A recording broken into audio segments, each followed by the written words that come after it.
All right, so on this episode, we are talking about the 2007 live action movie Bridge to Terabithia, which is the first live action movie that we're talking about on the show. So all the other ones were animated up to this point. So let me ask you the question: what was the first movie that you saw that made you cry? That's a very good question. I think it was Pearl Harbor. It was what? Pearl Harbor, the Michael Pearl Bay film. Harbor. Yeah, that makes sense. This was the first movie. Bridge to Terabithia was the first movie that made me cry. Now, part of that reason was because did you watch any of the trailers for this before you watched the movie? No, I fully went in blind. I did see Nostalgia Critics review though. Okay, yeah. So the uh, trailers made it seem like this is going to be more like Narnia. If you watch any of the trailers, it makes it seem like this is a movie about two kids who find a fantasy land in their neighborhood. But the movie is not like that at all. No. Obviously, it's quite mature for a Disney film because it hmm deals with grief and loss, first love. There's some themes of child abuse, and there's a lot of more mature, heavier things that you don't typically find in Disney movies. So I had not read the book prior to seeing this movie, so I went in expecting it to be like how it was marketed. I expected to have like this Chronicles of Narnia feel. And the last 30 minutes totally caught me off guard. They had me bawling. Now, there's no shortage of kids' films dealing with heavier themes. You take a lot of 1980s animated films like Secret of Nim or a lot of those other ones that are a lot heavier and probably compared to what's made today. There's a lot of heavier themes in a lot of those animated Disney films from the 80s. But I'm surprised that Disney read the script and said, yes, let's greenlight a movie where a major child character dies. On top of that, we'll market it as a fantasy adventure. Like, if there were any other studio, that would make sense. But this is Disney, so I'm like, why did Disney think that this would be a good movie for their brand? That's a good question, and I'm going to be honest with you, Josh. I couldn't find this film on Disney Plus in the UK. Oh, yeah, it took a while for it to jump onto the US for a while. It wasn't until like a year after this was. I don't know. It's not like they're burying it, though. So, Yeah, have Disney kind of forgotten about this movie if it's not on the UK Disney Plus? yeah. Well, the problem is they marketed it like Narnia. Like even in the trailers, it said from the studio that brought you Chronicles of Narnia, because the first Narnia film came out like a year or two before this did. I think it was the backlash they received from both the son of the book's author and just people in general, because they totally mismarketed this. Because it's not a fantasy adventure at all. No, it's more of a coming of age drama Yeah, with like imagination to it because they kind of create Terabithia in their head and use it as like a coping mechanism to spend time with each other and to cope with the troubles of their reality. yeah. There's a lot of stuff you don't typically see in the Disney film. And I like the Yeah. character of Leslie though. I like how she's written. She's either a childhood friend that we had, who was very much everything, or we were that person. So I think this character everyone can relate to some degree, which is why it's super tragic that that's what happens at the end. Yes, and Anna Sophia Robb was the star of the show. I will admit. Yes, she was. The Josh Hutcherson. I think this was one of Josh Hutcherson's first movies that he did. The Journey to the Center of the Earth film is the film I know him from the most, besides Hunger Games. What other film? Journey to the Center of the Earth, the Brendan Fraser one. Yeah, that came out a little bit later from this. Yeah, But I do like how it does show the five stages of grief. Like, okay, so there was a lot of controversy with this movie and just the book as well, because obviously a child character dies. Now, is that really something that kids should be reading? Is that really something that kids should be watching? I think at the right age, yes, because death is inevitable. It's going to happen. They're going to be faced with somebody close to them dying. yeah, Now, I do think that it shows the five stage grief in a very healthy way. I think it shows coping mechanisms in a very healthy way. His first instinct after he hears that oh she died was that's not true. You're lying to me. And she's very angry. That's a very natural reaction. I think as the film goes on during the last 30 minutes, it does show all those five stages of grief, going through denial and everything until he eventually does accept it. So I think that the way they portrayed it was actually very healthy. The other example of that is like Big Hero 6. They did that as well. and Avengers Endgame, where all the characters represent a stage. Yeah, exactly. So I think that that was important that they did that. But I was shocked when this movie came out because I did not know that there was going to be how the movie was going to end that way. Uh, so this was actually the first movie that had me crying as I left the theater. And again, I blame that completely on the marketing. So Yeah, but don't you need to market it a bit differently so people can watch them? People are interested in the movie. Like yeah, if you marketed this as what it is, I don't think it would have made the money it made because it made 137 million over a 17 million budget. They wouldn't have got that numbers if they advertised it what you see on the tin. yeah. But again, it was very deceptive. It It was is deceptive, and I completely understand. I've been fooled by trailers before, and I've been messed around by trailers before. yeah, But going into this blind without seeing the trailer, I was imagining this to be more of like a fantasy like S film, but it's more of a coming of age drama, and yeah. there's not really much fun to this movie. No, there's not. But I do like also how it shows realistic childhood problems as well. Like for example, Oh, the girl, right? She's at the first the beginning of the movie, she's like super mean to everybody, but Leslie decides, you know what, I'm gonna try and reason with this girl. I'm gonna see what's happening. And turns out she is a victim of child abuse, which again, that's not totally something you can see in a Disney movie, but they do kind of mention that without going too detailed about it, but they do mention that that is what's going on. And so she tends to kind of relate to that and tell her, here's how you cope with that. And so they actually end up becoming friends at the end. You see that. The girl who was once the bully ends up becoming one of their friends. yeah, yeah. But one of my favorite actresses is in this movie, Zoe Deschanel. Yeah, she did a good job of this as well. Oh, I think she was the best performance in this movie. Yeah, Yeah, and Robert Patrick is his dad. I know him best from Terminator 2 Judgment Day. I'm not sure what you would know him best from. yeah. I've never heard of them until this movie, so Yeah. Yeah, he's normally in a lot of movies. yeah. Yeah. But yeah, And as a kid, I was angry at Disney because I was deceived as to what this movie was. But I was older, like, okay, I kind of get what they were doing with this. I appreciate it a lot more now. So, yeah,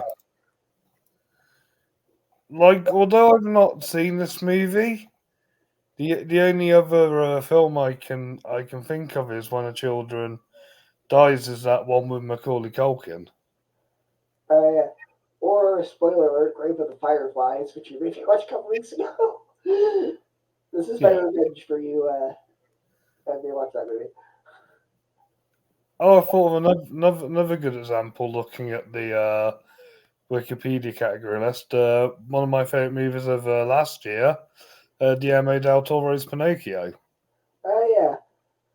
It was also very heavy. I was surprised how heavy that one was. Yeah. I think I'd rather watch Del Toro's Pinocchio again than this one.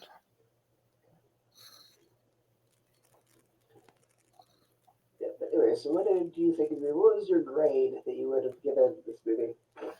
I think I gave it a 3 out of 5 on Letterbox. It's not too bad.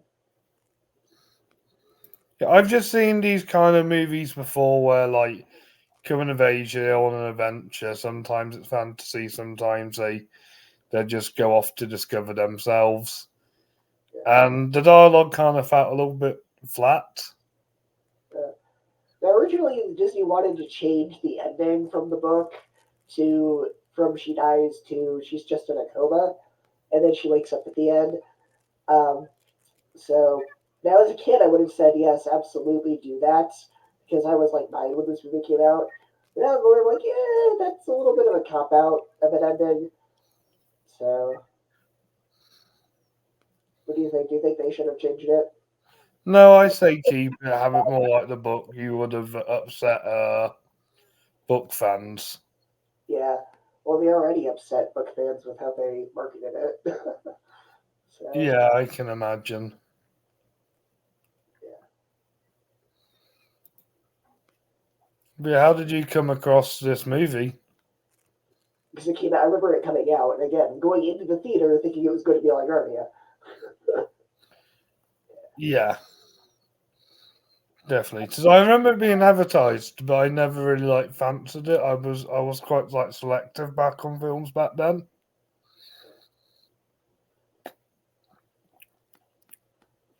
But I will have to say it does have some good visuals in. It does, yeah. It's a very creative thing, which makes me sad that it's not an actual fantasy movie, that this is all their imagination. So, because if it were more like Narnia, this would be fantastic.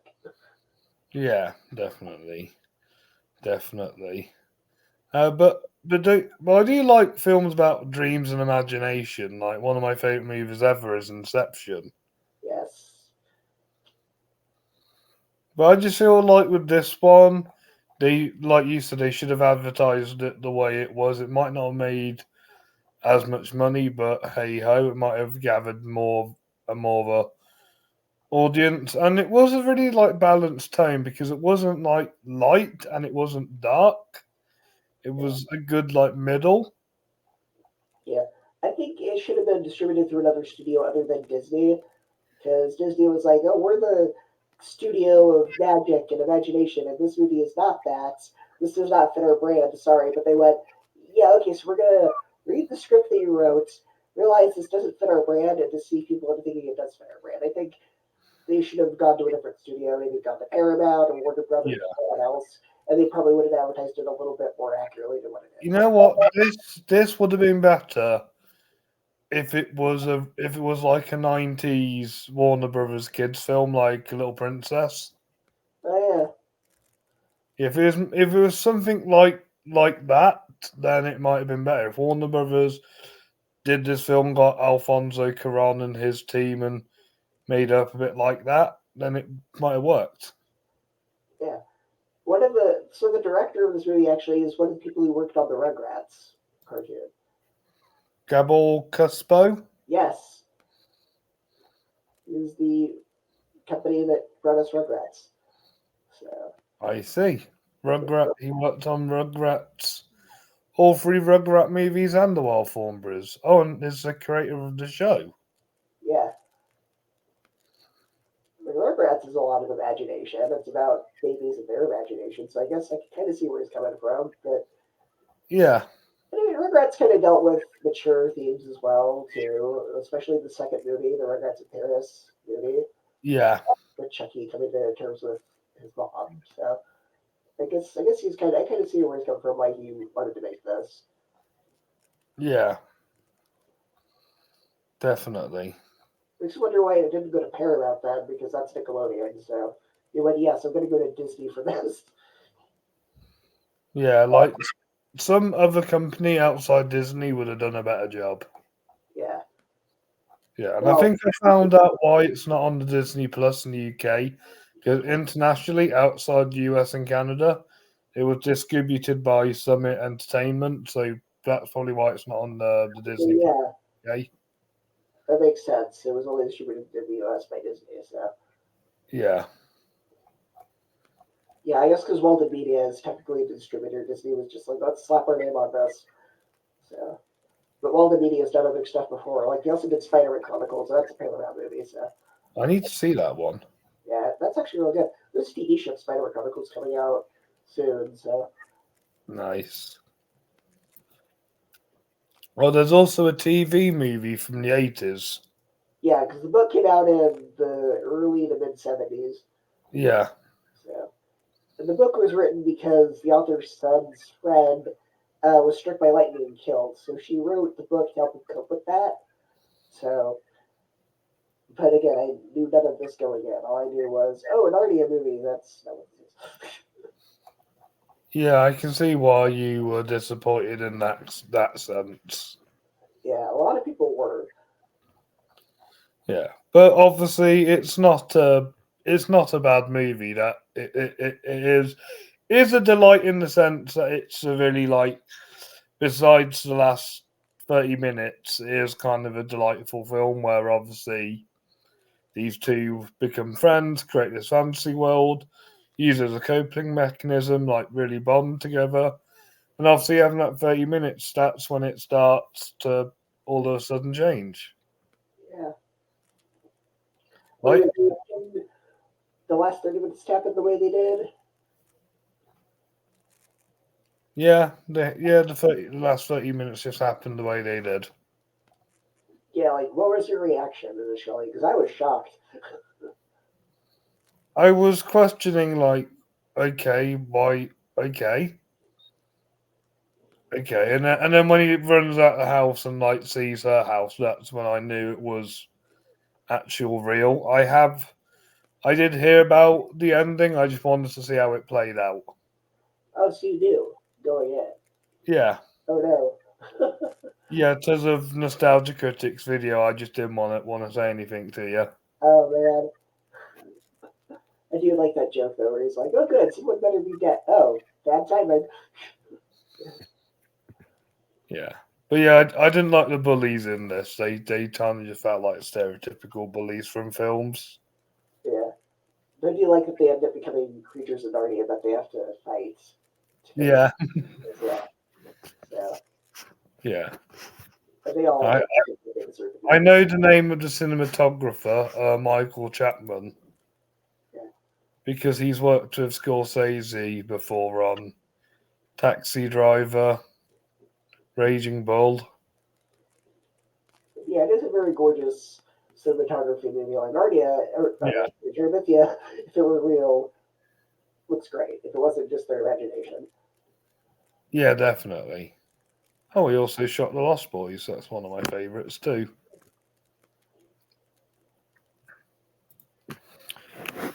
But yeah, I think this film's all right. I don't hate it. I don't love it, but I think it is quite a charming kids film for the first hour.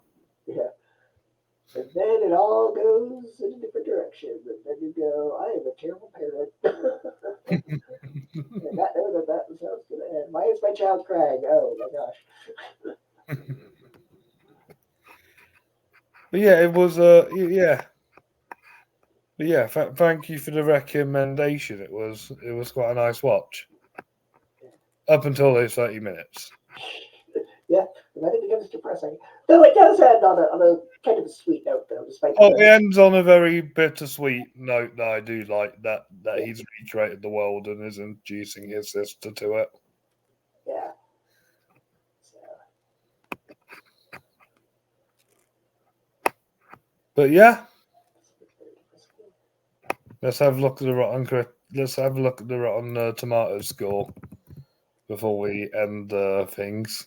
Yes.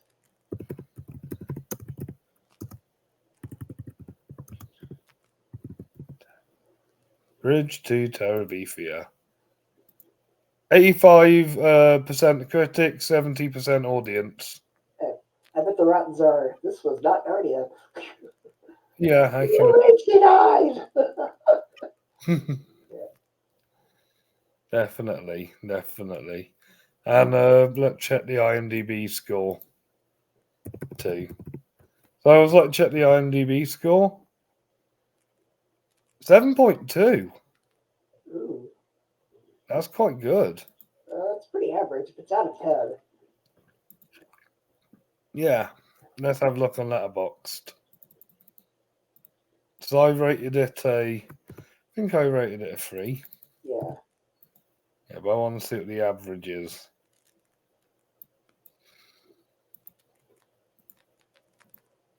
So far it is like actual delight. Not a film we both just happened to 3.6 out of 5. All right, that's not too shabby. Yeah, it's not too shabby. That's kind of the same. Yeah, that's roughly the same as the IMDb score. Hey, So people roughly enjoyed this movie, and it is a delight. yeah.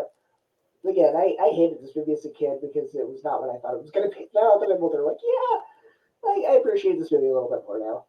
I was just the wrong age for it when it came out. So, Yeah, definitely. I think if I watched this, I think I would have been a bit more bored. well, I wasn't bored. I just hated the last 30 minutes. Yeah. Yeah. But yeah, Zoe Deschanel stole the show as a teacher. Anna Sophia Robb showed that she wasn't just an annoying child at a chocolate factory. And Josh Hudson made his big break. Yeah. Well, no, because it wasn't his big break. His big break was a movie that came out a couple years before this when he was younger called Little Manhattan. Have you Right. seen that? No, I have not. It's kind of similar to this. It's about like your first crush and everything. So it's got kind of the same themes, though. It's a lot happier though. It's not super tragic like this one does. So Yeah. that's Yeah. the first movie that he was in, to my knowledge. Yeah. And it's visually striking, and the only thing that kind of puts me to a free is that I've seen these kind of movies before. This kind of reminded me of Stand By Me a bit. Yeah. Yeah. Yeah. So, what was the next delight and disaster you wanted to do? Because I had a few ideas. Oh, next week we're going to be doing like a comparison to the remakes. We're going to be doing Adventures in Babysitting. Adventures in Babysitting. Yeah, because there's the one for the '80s, and there's the Disney Channel version. So Nice. yeah, Nice. which are similar yet also very different. Sweet. Sweet. I was thinking for the next delight, can we do Wreck It Ralph? And for the next disaster, can we do Ralph Breaks the Internet? Sure. Yeah, because I thought that would be a good idea. Yeah. So we can talk about how great Wreck It Ralph is, and then we can crap on Ralph Breaks the Internet all we want. Yes, exactly. Yeah, glad you're up for that. All right. So that'll be in 2 weeks then. Yes, 2 weeks. Yeah. Yes. Yeah, I'm looking forward to doing this remake original. Yeah. I mean, they can do that with a lot of Disney movies now because they're remaking everything under the sun. But this is one that I think is interesting because it's a little bit more obscure. Yeah, yeah, yeah. Yeah. The three I want to do the most is Pinocchio. I think the good one I like Aladdin, and we'll save the Lion King for Christmas. Yeah, when Mufasa comes out. And I'm not quite sure. Yeah. Chip and Dale Rescue Rangers. We definitely need to do that for a delight. Yeah, exactly. It's fantastic. It's the best. Yes. Right, Josh. Thank you for having me on. Yeah.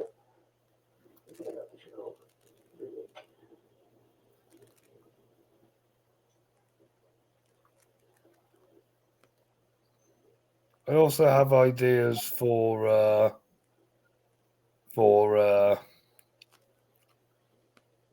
I also have ideas for doing more on Pixar as well. Yeah. When Inside Out 2 comes out, we'll talk about that. Yes, definitely. Yeah. There's no Good Dinosaur 2 coming out anytime soon, is there? Thank goodness for that. Yeah. That needs to be a disaster episode. Oh yeah, absolutely. There's a lot of production trouble with that. That's why it turned out the way it did. So, Yeah, definitely. I rewatched Monsters Inc. recently. yes, that's a masterpiece. It is a masterpiece. I am to this day I'm still mad that Shrek beat it at the Oscars Same. because it was the first movie to be nominated for an animated film, and then ended up losing to Shrek. I'm like, Shrek's a great film, but Monsters Inc. is a lot better. It has a lot more rewatch value. It does, doesn't it? Yeah, Sure does. yeah, Yeah, I don't think I'll visit Bridge to Terabithia anytime soon. yeah. Because you don't want to cry again. Nah, I didn't. I didn't cry at the ending. I just. It just felt a bit sad. Yeah. Yes, I'm sorry about Grave of the Fireflies. I did warn you it was sad. Yeah, well, I thought when you were going to say it's like, well, it's a war movie. Of course, it's going to be sad because it's a war movie. Not bad ending. Yeah.